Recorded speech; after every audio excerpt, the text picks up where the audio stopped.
Hello. Today we will be talking about the greatest Roman emperor of all time, Marcus Ulpius Trajanus, also known as Trajan. He was born September 18th, AD 53. Push!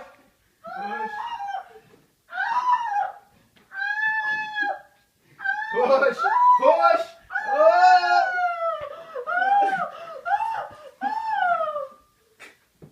I will name you Trajan. And thus, Trajan was born. Trajan first gained fame as a military tribune. He became commanding officer of a legion in Spain after great success. After even more success, he was appointed consul in AD 91. High spirits, man.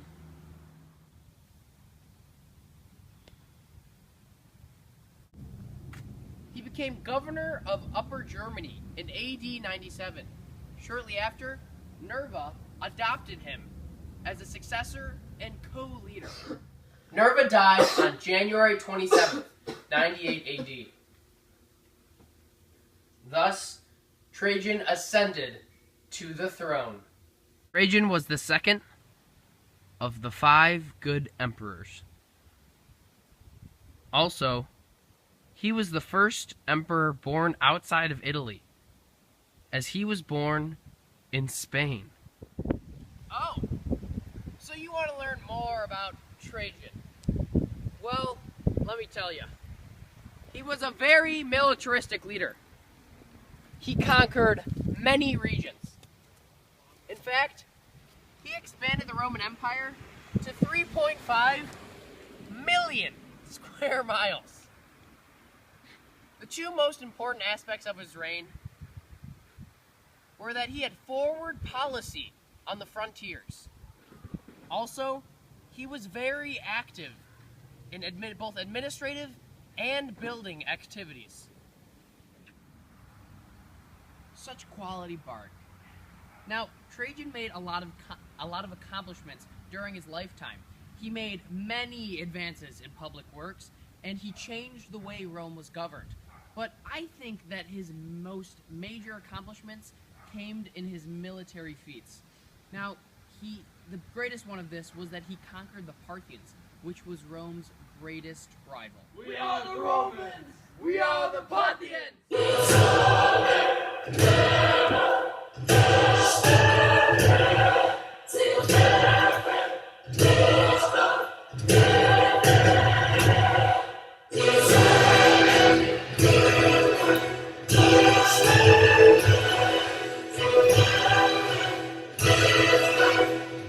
Victorious!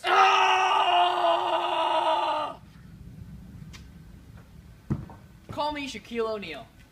Other than Parthia, Trajan also annexed Dacia under the Dacian Wars, and he annexed Armenia and Arabia.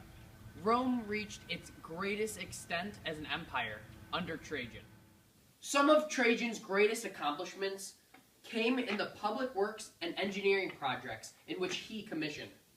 Some examples of these projects were roads, aqueducts, buildings, and more. He funded these projects by foreign wars. The money that he got from his foreign wars funded the public works. He created many roads that connected Italy, including the Via Traiana.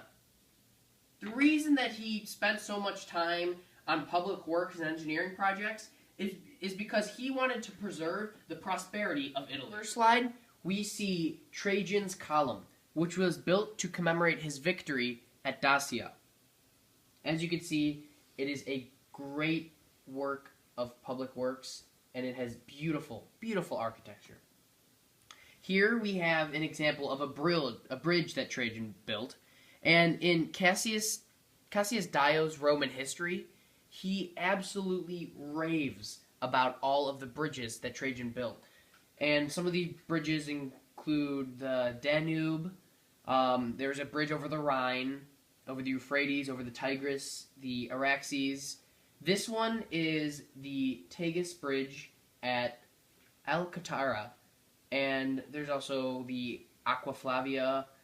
Oh, and there's one over the Tormes and the Ophides in Spain. And so Trajan just built a great number of bridges, which helps the public and is also an example of some very sophisticated engineering projects.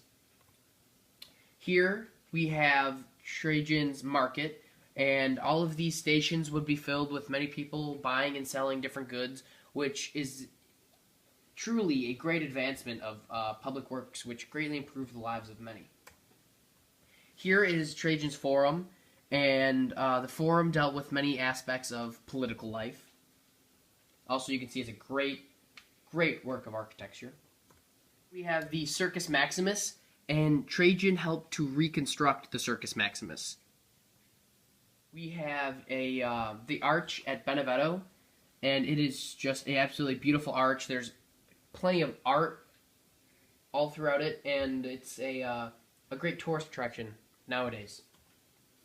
And finally, here are an example of the greatest road that Trajan built. So in green is the Via Appia, but what Trajan built was the Via Traiana, and it is the red line, this road. So all of these are great examples of engineering projects and public works that were built under the time of Trajan. Oh, hello. So today we're going to talk about how Trajan strengthened his own position and the office of the empire. Now, one of the ways that he did this is he took personal control of Roman armies during his reign. This really established him as a militaristic leader. Also, he launched an aggressive foreign policy, which really showed that he was a force not to be reckoned with. Now, at home, he made sure that there was a sense of stability because he kept the Roman people happy, as we saw earlier, and this really made sure that everything was very stable, and it really strengthened his position.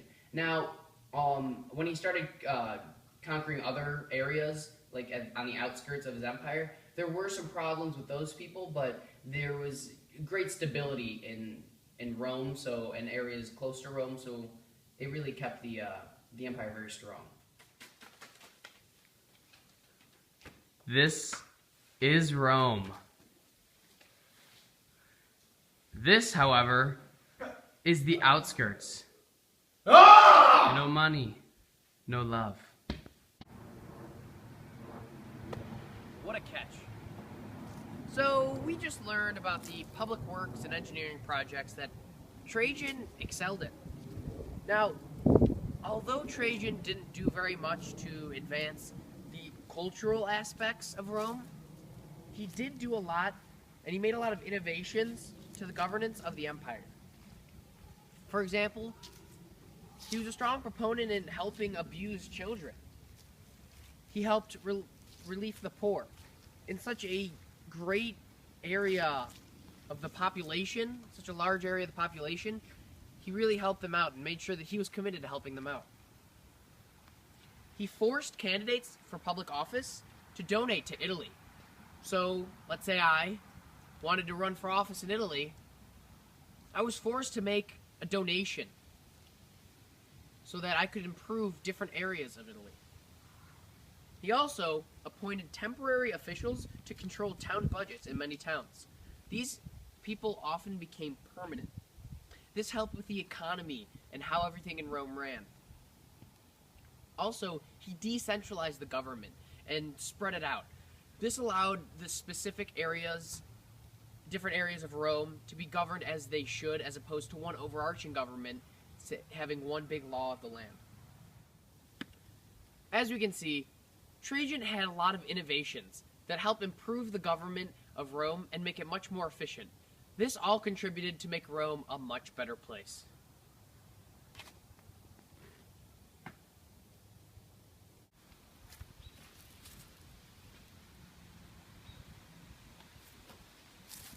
Impoverished human being. Take some food. Take some wealth. Trajan, you have relieved me from my poor state of living. Wow, I could really see Trajan's baths being something we use on a daily basis after a long, hard day of work, don't you think? Oh, definitely. Wow! Thanks to running water, we have these great baths that Trajan made. I know, they're awesome. He hired Apollodorus, a Greek architect. Did a great job. Really? I want to learn more about Trajan's baths. Yeah, remember that palace that Nero had, spent all our money on it? Yeah, well, he actually built this over the top of those. And the Colosseum was built on that same land. Oh, I love the Colosseum. Me too. Trajan had a spectacular relationship with governmental bodies in Rome.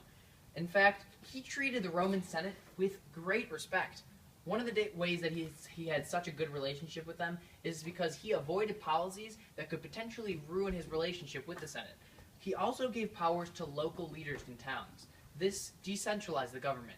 Trajan made a conscious effort to keep all of his relationships with governmental leaders positive. Watermelon.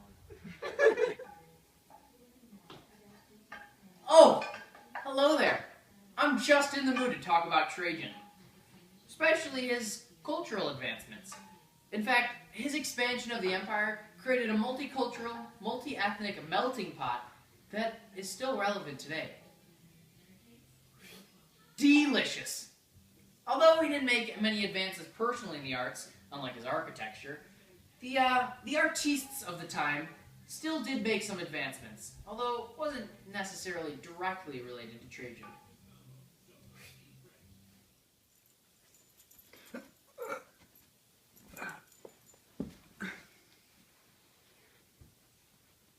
Trajan had a stroke on way back from Italy in the city of Selinus.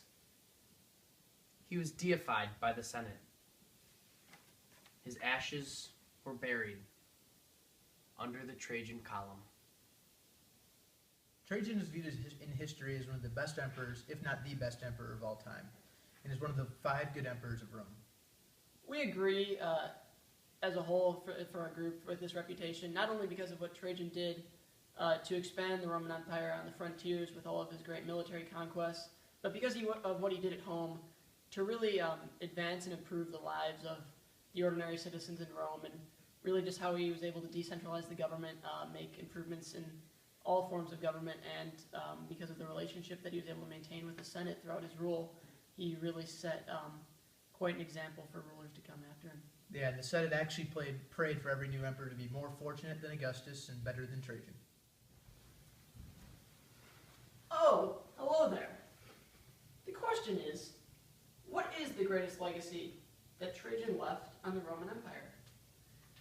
I think when anyone thinks of Trajan, they really think of the militaristic contributions that he made, just in expanding Rome's borders to their largest extent ever. That's obviously one of his greatest achievements. And obviously, as we talked about before, the way that he changed really how Rome was governed by decentralizing their government and giving more power and authority to some of these local leaders is really something that, when I personally think of Trajan, that really comes to mind for me. And actually, looking on the other side of this, he might have actually overstrained Rome's resources by moving the imperial government into local administration and expanding the borders even farther. And one of our sources actually said that it may have led to the eventual collapse of the Roman Empire.